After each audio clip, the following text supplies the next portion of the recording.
Hi అండి. Welcome to Shennu's vlogs. ఈ మధ్యన చాలా గ్యాప్ వచ్చిందండి. మేము సరిగ్గా వీడియోలు పెట్టట్లేదు. ఇక మీద కన్ఫామ్గా కంటెంట్ పెడతాము. ఈరోజు మేము మీ ముందుకి క్యాబేజ్ బంగాళదుంప కర్రీతో వచ్చానండి. క్యాబేజ్ మనకి మంచి ఫైబర్ కంటెంట్ అండి. బాగా హెల్ప్ అవుతుంది అనమాట బాడీకి. సో దీన్ని బంగాళదుంపతో కలిపి ఎలా వండుకోవాలో చూసుకుందాము. దీనికి ఏమేం కావాలంటే క్యాబేజీ, బంగాళదుంప, ఉల్లిపాయలు, అల్లం వెల్లుల్లి పేస్ట్, ఉప్పు, కారం, ధనియాల పొడి, గరం మసాలా, పసుపు అండి. ఇవన్నీ కావాలన్నమాట. ఒక చిన్న ప్రెషర్ ప్యాన్ పొయ్యి మీద పెట్టుకుని కొంచెం ఆయిల్ వేసుకుని ఉల్లిపాయ ముక్కలు వేసేసుకోండి. ఉల్లిపాయ ముక్కల్ని బాగా వేయించుకోండి. ఉల్లిపాయ ముక్కలు బాగా వేగాక చిటికెడు పసుపు వేసుకోవాలన్నమాట. చిటికెడు పసుపు వేసుకుని దాన్ని బాగా కలుపుకుని ఇంకొక నిమిషం వేయించుకోండి.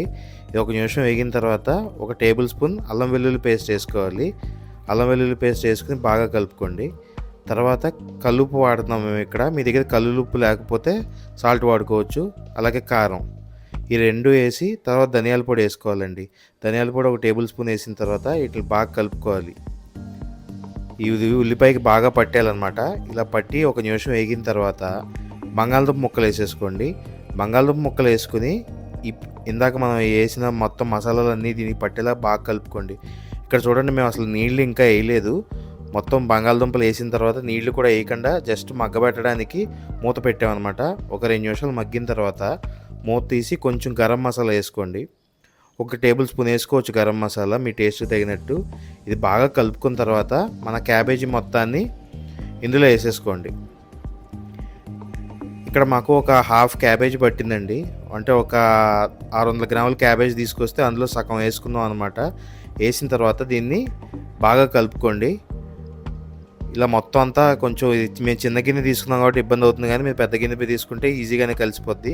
ఇలా కలిసిన తర్వాత ఒక నిమిషం మూత పెట్టి వదిలేయండి. ఇలా మూత పెట్టడం వల్ల ఏంటంటే మగ్గుద్ది అనమాట. ఇప్పుడు దాకా మనం అసలు నీళ్ళ చుక్క అనేది పోసుకోలేదు. ఆ కూరగాయల్లో ఉండే తడితోనే మగ్గేలాగా మూత పెట్టుకుని వదిలేసాము. ఇప్పుడు చూడండి, ఇక్కడ దీన్ని బాగా కలుపుకున్న తర్వాత లైట్గా నీళ్ళు పోసుకుంటున్నాము. అంటే ఒక చిన్న టీ గ్లాస్లో సగం పోసుకుంటే చాలండి. ఇంకా అంతకు మించి నీళ్ళు అక్కర్లేదన్నమాట. ఇలా నీళ్ళు లైట్గా పోసుకుని ఒక్కసారి కదిపి మూత పెట్టేసి ఒక 2 నుంచి 3 విజిల్స్ వేయించుకోండి. ఇలా 2 నుంచి 3 విజిల్స్ వేసుకున్న తర్వాత బాగా మగ్గిపోద్ది అనమాట లోపల. మీకు బంగాళదుంప మరీ పేస్ట్ లాగా అవ్వకూడదంటే 2 విజిల్స్ వేయించుకుంటే సరిపోద్ది. ఇప్పుడు మళ్ళీ దీన్ని ఒకసారి పొయ్యి మీద పెడితే చూసారా నీళ్ళు ఎన్ని వచ్చినాయో. మనం ఇందాక వేయలేదు కదా, ఇవన్నీ కూరగాయల నుంచి వచ్చిన నీళ్ళు అనమాట. ఇప్పుడు చూడండి, దీన్ని బాగా ఎగరబెట్టుకోవాలన్నమాట. ఈ నీళ్ళంతా ఎగిరిపోయి కూర దగ్గరికి అయ్యేలాగా చేసుకోవాలి. మీరు ఈ టైంలో మీరు కొత్తిమీర కూడా జల్లేసుకుని కలిపేసుకోవచ్చు. మేము లాస్ట్లో వేసుకుంటాం కొత్తిమీర యూజువల్గా, అందుకని ఇక్కడ వేయలేదు.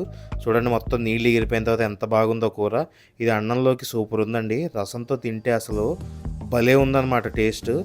చపాతీలో కూడా అదిరిపోయింది. ఈ కూరనే మేము ఈవినింగ్ కదా మిగిలిపోతే చపాతీలో తిన్నాము. మీరు కూడా ఈరోజు ఈ కూర ట్రై చేసి ఎలా వచ్చిందో మాకు కమెంట్స్లో చెప్పండి. మా ఛానల్ సబ్స్క్రైబ్ చేసుకుని బెల్ ఐకాన్ క్లిక్ చేస్తే మేము పెట్టే కంటెంట్ వస్తుంది మీకు. ఇక మీద కంటిన్యూస్గా వీడియోస్ పెడతాం. Thank you.